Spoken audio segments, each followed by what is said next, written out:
Elijah was a prophet. God chose him. Elijah talked to God. He told people what God said. Elijah did amazing things. God gave him power. Elijah lived in Israel. The people there stopped listening to God. They started worshiping a false god named Baal. Baal was not a real god. People thought Baal brought rain. They prayed to him for food. They forgot about the one true God. This made God sad. Ahab was the king of Israel. He worshipped Baal. Elijah went to see Ahab. He told him God was angry. There will be no rain, Elijah said. There will be no dew. The land will be dry. Ahab was furious. He blamed Elijah. He wanted to punish him. But Elijah was not afraid. He knew God would protect him. The drought began. It didn't rain for a long time. The land became very dry. Plants died. Animals died. People were hungry.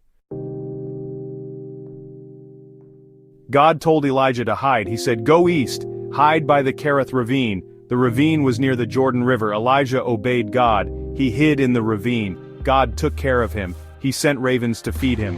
Ravens are black birds. They are not friendly to people. But these ravens were different. They brought Elijah bread and meat every morning and evening. Elijah drank water from the brook. God provided for all his needs. He kept Elijah safe during the drought. One day, the brook dried up. There was no more water. God spoke to Elijah again. He said, "Go to Zarephath. Find a widow there. I have commanded her to provide for you." Elijah went to Zarephath. He saw a widow gathering sticks. He asked her for some water. He also asked for some bread. The widow was very poor. She said, "I only have a handful of flour and a little oil. I'm going to make one last meal for my son and me. Then we will starve." Elijah stayed with the widow and her son. They lived in a small, humble home typical of the ancient Middle Eastern region. Despite the ongoing drought and famine, Elijah's presence brought a sense of hope and divine intervention to the household. He told her, "Don't worry, God will provide for us." His words were not just a promise but a testament to his unwavering faith in God's provision. The widow, though initially skeptical, found solace in Elijah's confidence. And God did provide. The jar of flour never emptied. Each day the widow would go to the jar, expecting it to be empty, but to her amazement, it always had enough flour for their daily needs.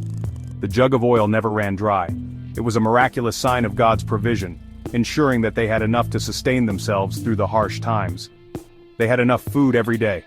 The family, once on the brink of starvation, now shared meals together, grateful for the sustenance that seemed to come from an unending source.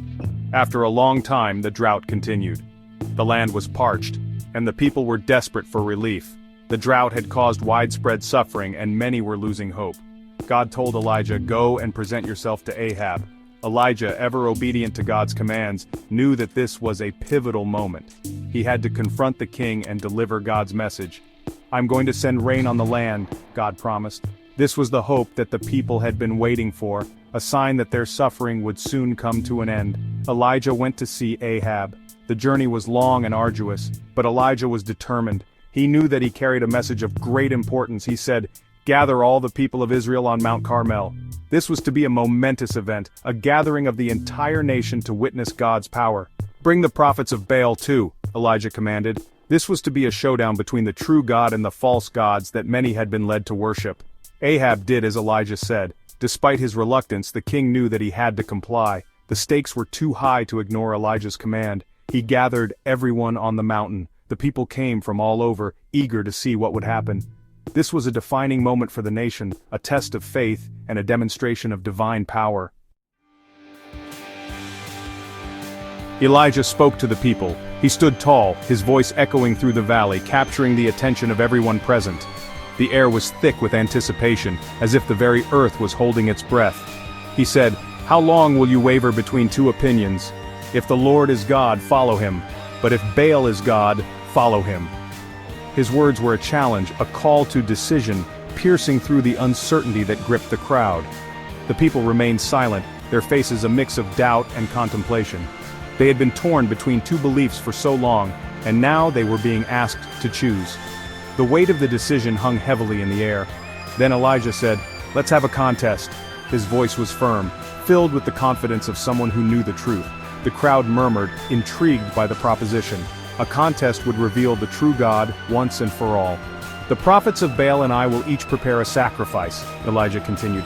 The prophets of Baal, dressed in their ceremonial robes, began their preparations. They moved with practiced precision, setting up their altar with care. "We will not light the fire," Elijah declared. The altar stood ready, but unlit. The challenge was clear: the true God would reveal himself by sending fire from the sky. "The God who answers by fire, he is God," Elijah proclaimed. His words echoed through the valley, a bold declaration that left no room for doubt. The crowd watched in anticipation, their eyes fixed on the altars. The prophets of Baal went first. They prepared their sacrifice with meticulous care, arranging the wood and the offering. They believed their God would answer, and they were determined to prove it. They called on Baal all day long, their voices rising in fervent prayer. They danced and shouted, pleading for their God to send fire.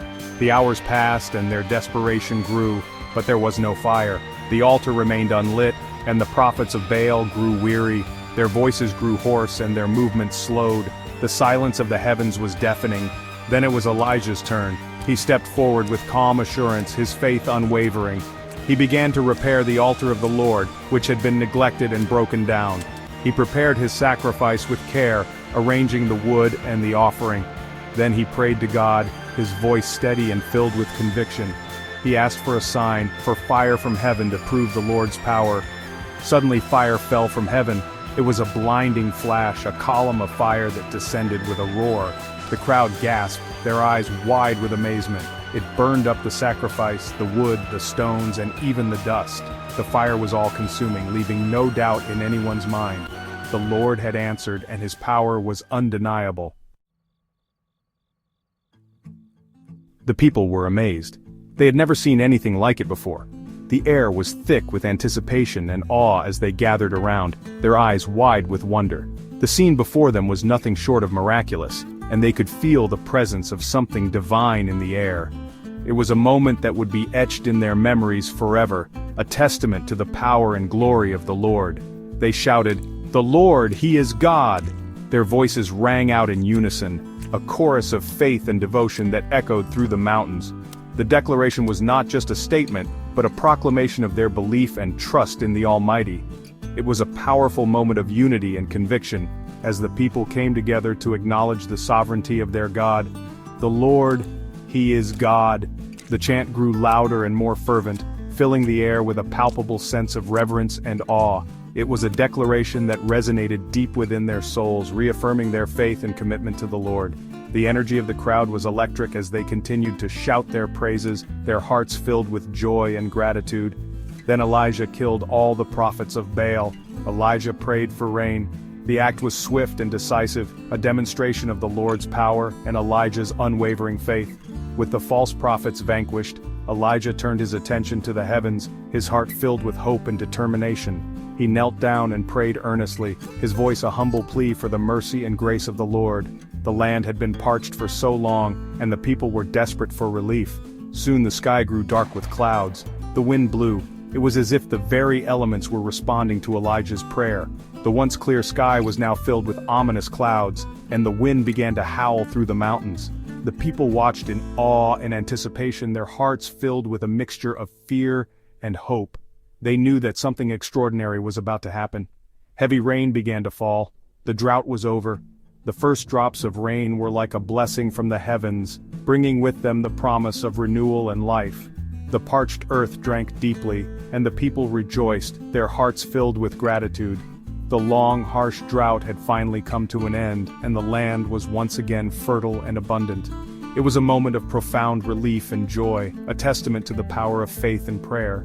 Later, Ahab told his wife Jezebel what Elijah had done. Jezebel was furious. The news of Elijah's actions spread quickly, and it wasn't long before it reached the ears of Queen Jezebel. Her reaction was swift and fierce, her anger burning like a wildfire. She could not tolerate such defiance, and her mind was set on revenge. The palace was filled with tension as everyone awaited her next move. She wanted to kill Elijah. Elijah was afraid. The queen's wrath was terrifying, and Elijah knew that his life was in grave danger. Fear gripped his heart, and he realized that he had no choice but to flee. The once brave prophet was now a fugitive, running for his life from the vengeful queen. His mind raced with thoughts of escape as he sought refuge from the impending threat. He ran away to the wilderness.